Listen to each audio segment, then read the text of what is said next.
Hello, I'm Henry Keane. We are UATV English. We are online as usual, giving you the Ukrainian perspective of reality. Watch in this episode. Ukraine drones a message to enemy air bases. The day of quotes worth watching and listening to. Russia launches a massive night attack deliberately, killing rescuers in secondary strike.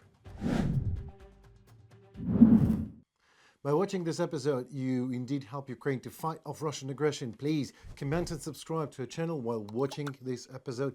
It really helps the voice of Ukraine to be heard worldwide. Welcome to the News Pulse. Ukraine's defense forces strike enemy air bases and military targets. Grab your popcorn, sit back, relax, and watch the action.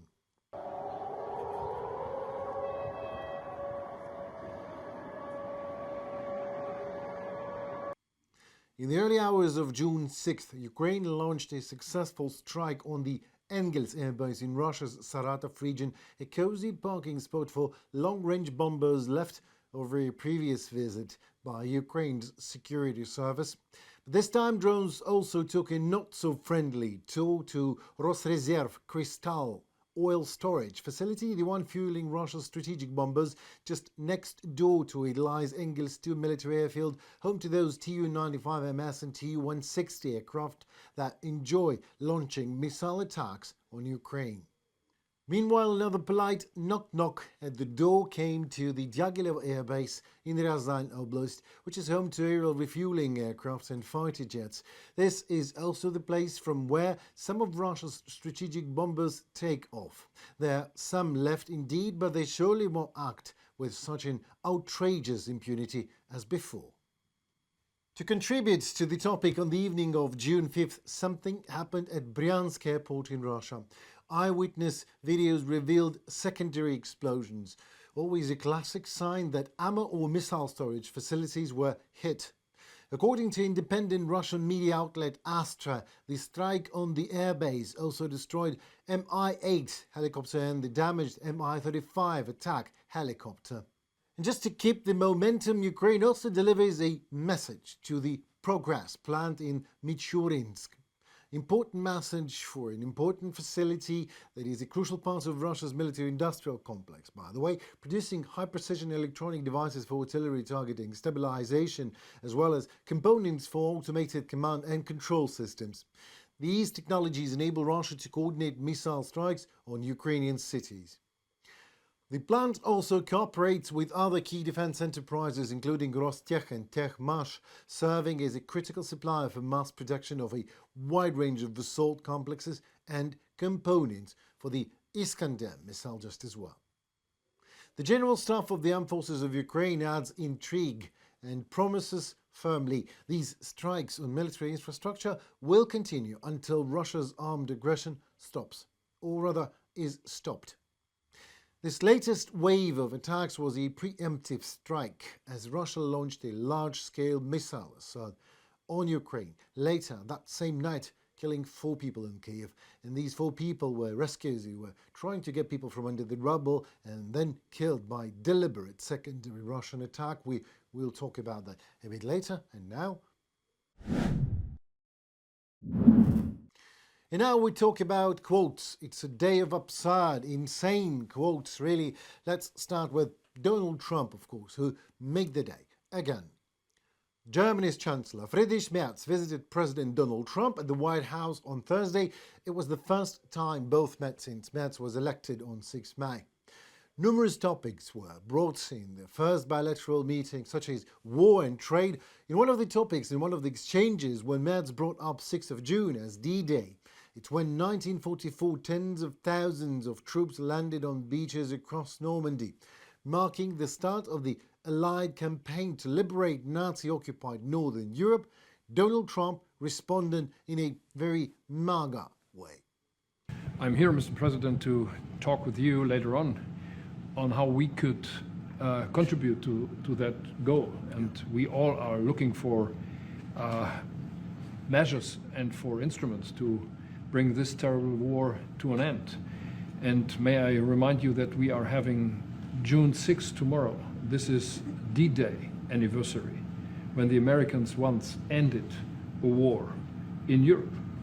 And I think this is in your hand in specific, in ours. That was not a pleasant day for you? No, that was not a pleasant... This was not a great in the day. long run, Mr. President, this was the liberation of my country from Nazi dictatorship. That's true. Is it now, what, every German is Nazi to Trump and his MAGA slime? As it wasn't much of a question by Donald Trump, right? Like, I know it is not a pleasant day for you, Friedrich.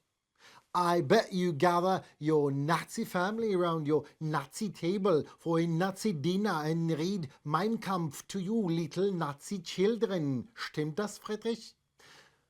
This was disgusting. Disgusting, appalling, outrageous, dirty comment by Donald Trump makes me doubt what side he would have chosen back then on D-Day in Normandy. Or maybe he would rather not choose any side and just prefer to let them fight a bit more.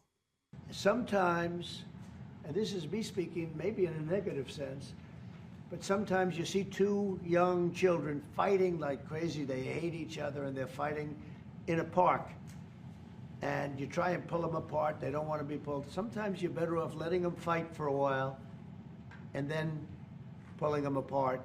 And I gave that analogy to Putin yesterday. Good advice. I think last time I saw two children fighting in the park, the Russian kid was waving a nuclear club, but Trump knows what he's doing. His special envoy's Keith Kellogg's daughter is absolutely safe in Ukraine, right? Loud night in Kyiv, Dad. It might be the explosions and gunfire in the dead of night, but I get the strange feeling the Russians don't want peace. Megan Mobbs, director of the RT Weatherman Foundation on X social network. Here's the map for you, the map of alleged plans of Russian military to the end of 2026. Entire left bank of Ukraine, as well as Odessa and Mykolaiv regions are there. Apparently to reach the occupied territory of Transnistria to create a so-called corridor and then threaten the entire Balkan region from there. That is Russian plan. And please remember, it is Ukrainian defenders who stand firm on the ground to make sure Russia will not achieve any of its criminal goals.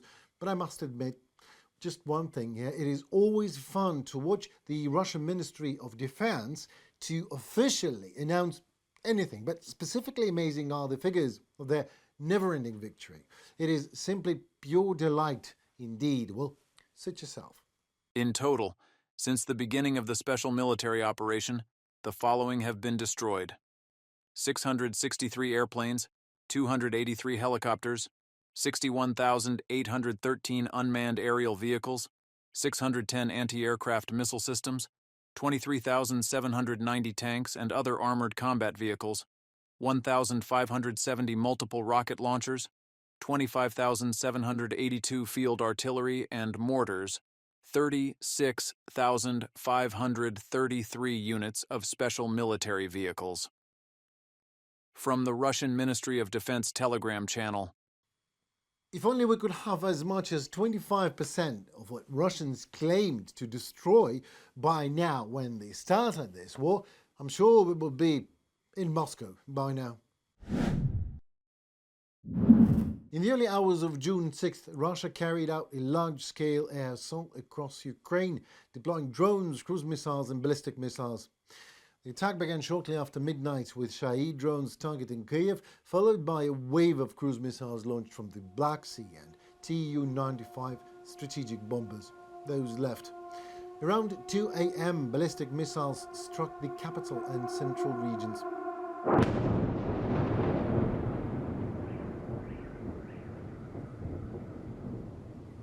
Four people were confirmed dead in Kyiv because of this attack, including 3 emergency rescuers who were first responding to the strikes. 9 more rescuers sustained serious injuries, some critical. In total, 20 people were injured, with 16 hospitalized. Kyiv, June 6, 2025. On this day, the State Emergency Service family suffered an indescribable loss. 3 firefighters and rescuers were killed in a terrible Russian attack. The Russians took the lives of people who were the first to rush to eliminate the consequences of the terrible strike. People who went on regular duty, as always in combat readiness. Before going to work, they kissed and hugged their wives and children and never returned. From the publication of Emergency Service of Ukraine on Telegram. The attack disrupted underground services, damaging rail tracks and power lines. Several ground stations were temporarily closed. Train routes near Kyiv were also redirected. Emergency power outages affected several neighborhoods. Ternopil and Lutsk were severely impacted by both drone and missile attacks. Fires and destruction were reported, particularly in industrial zones. In Ternopil, 10 were injured, including 5 emergency rescues during a firefighting operation. Several districts were left without electricity and water completely, and authorities warned residents to stay indoors due to heavy smoke. Russia does not change its handwriting. Another large-scale attack on cities and ordinary life. They struck almost all over Ukraine. We managed to shoot down some of the missiles and drones. I am grateful to our soldiers for their defense. But, unfortunately, not all of the missiles were shot down. Volodymyr Zelenskyy, President of Ukraine, on Telegram. In Lutsk, a residential apartment building was partially destroyed. At least 5 people were injured and residents were evacuated. 15 drones and 6 missiles targeted the city of Kyiv during the night, and explosions were also reported near Rivne, and missiles were observed flying towards Lviv. In Khmelnytsky, private homes and farms sustained damage, while Poltava reported 3 injuries and destruction of commercial and residential buildings. And while rescuers fight for people's safety, journalists on the front line fight for people's hearts and minds. Surviving shelling, going through hell and standing shoulder to shoulder with the defenders of Ukraine, Alyona Gramova, Yevhen Karmazin and Alexander Kolichev, our Frontline reporting crew today on the International Journalists' Day. Watch not so much their report, but a story about them, because they're worth it. Minus 20. We're at the front, working with artillery. They work in any weather, and the worse the weather, the safer the trip. Today it's cloudy, and in such weather there might be fewer attack drones. Ideally, if there's wind and rain, then the weather works in our favor. Alyona, Yevhen and Alexander, the filming crew from UATV and Freedom TV. All are natives of Donetsk region. They've been working together for over 4 years, and since the start of the full-scale invasion, in active combat zones, where roads often don't exist.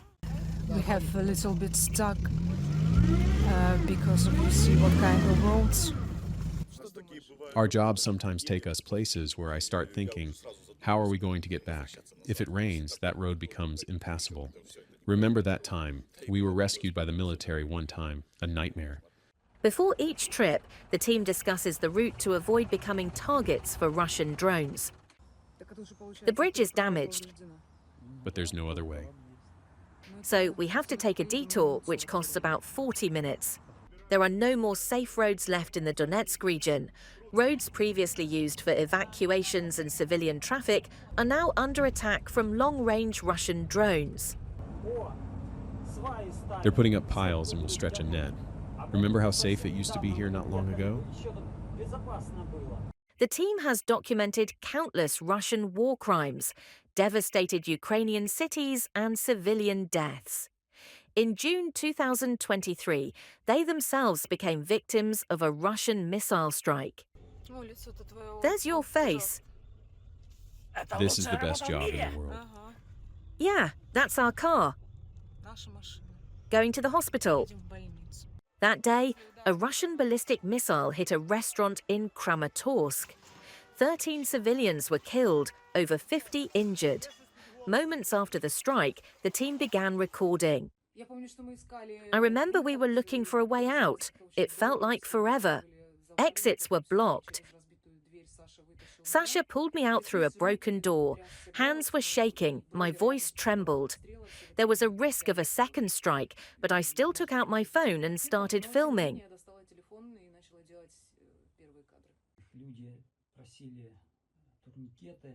People were asking for tourniquets. We could hear voices and cries for help from downstairs. We had to save them, and that's what we did. Russian shelling also hit the team while filming at Ukrainian military positions.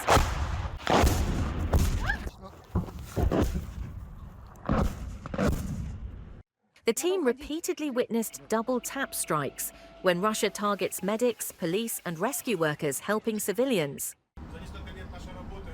In the few years we've been on the job, we've come under repeated fire 10 times. It feels like they are hunting medics, rescue workers, and us. Conditions on the front change daily. Every protective device helps, including drone detectors. Our sugar is beeping, but hasn't spotted anything yet. Oh wait, it picked something up. Yevon, looks like we're pushing our luck. For safety, they usually work at night, leaving at sunset, returning by dawn.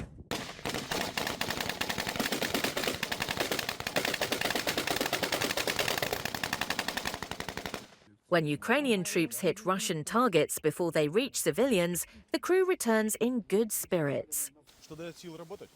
What gives me strength? Maybe it's those successful missions. I remember when we downed a Shahed drone. You hear the sound change, the emotion inside. It's like you shot it yourself. You go home charged with that emotion. By the fourth year of full-scale war, the team admits it's hard to cope psychologically, but they have their own ways. Yes, I'm physically fine, but mentally exhausted. But when I see our soldiers, I know I have no right to quit. I have to do what they do. So yeah, I'm tired, but we'll keep going. Reported by Alyona Gramova, Yevhen Karmazin, UATV News. Well, that seems to be it for today. My name is Rivne. UATV English was online. Thank you so very much for watching this episode. Your subscription is very important to us as Ukraine is craving the same values you are: freedom and sovereignty of state. It was News Pulse. Stay tuned for more. See you at the next beat.